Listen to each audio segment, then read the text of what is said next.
আল্লাহ নামটি সাধারণ নামের মতো নয়, এর গভীর ভাষাগত ও ধর্মীয় তাৎপর্য রয়েছে। আরবি ইলাহ শব্দের অর্থ উপাস্য বা যার ইবাদত করা যায়। অন্যদিকে আল ইংরেজি দায়ের মতো নির্দিষ্টতা জ্ঞাপক অব্যয়। ভাষাবিদদের অধিকাংশের মতে আল্লাহ শব্দটি আল এবং ইলা থেকে ধ্বনিগত পরিবর্তনের মাধ্যমে এসেছে। ভাষাগতভাবে আল্লাহ নামটির অর্থ সেই নির্দিষ্ট উপাস্য, আর ইসলামী বিশ্বাস অনুযায়ী একমাত্র সত্য উপাস্য, অর্থাৎ তিনি একমাত্র সত্তা যিনি ইবাদত পাওয়ার যোগ্য।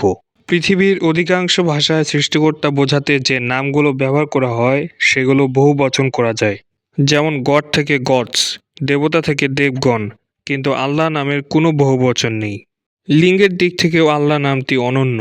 সাধারণ ভাষায় গড থেকে গডেস হয়, কিন্তু আল্লাহ নামের কোনো স্ত্রীবাচক রূপ নেই। ব্যাকরণের নিয়মে নামটিকে পুরুষবাচক আকারে বলা হলেও বাস্তবে আল্লাহ পুরুষ নন, নারীও নন, তিনি এসবের ঊর্ধ্বে। ইসলামী ধর্মতত্ত্বে আল্লাহর নামগুলোকে দুই ভাগে ভাগ করা হয়। সত্তাবাচক নাম: আল্লাহ হলো তার নিজস্ব বা ব্যক্তিগত নাম, একে বলা হয় ইসমে জাত। এই নামটি শুধু তার জন্যই নির্দিষ্ট, আর কেউ এটি ধারণ করতে পারে না। গুণবাচক নাম, যেমন রহমান, রাজ্জাক, করিম, এগুলো তার গুণের পরিচয় দেয়। এগুলো দিয়ে অন্য কেউ ডাকা যায়, যেমন একজন মানুষ দয়ালু হতে পারে, কিন্তু আল্লাহ নামটি শুধু তারই জন্য।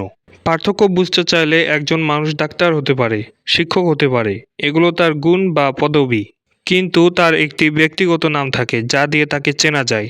আল্লাহ হলো স্রষ্টার সেই আসল ও মহান সত্তাবাচক নাম।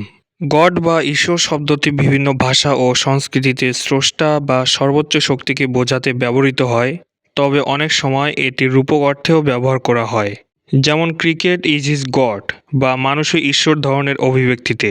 কিন্তু ইসলামী বিশ্বাস অনুযায়ী আল্লাহ নামটি একটি একক এবং নির্দিষ্ট নাম, যা শুধুমাত্র মহাবিশ্বের স্রষ্টার ক্ষেত্রেই ব্যবহৃত হয়। এটি কোনো সাধারণ উপাধি বা রূপক শব্দ নয়।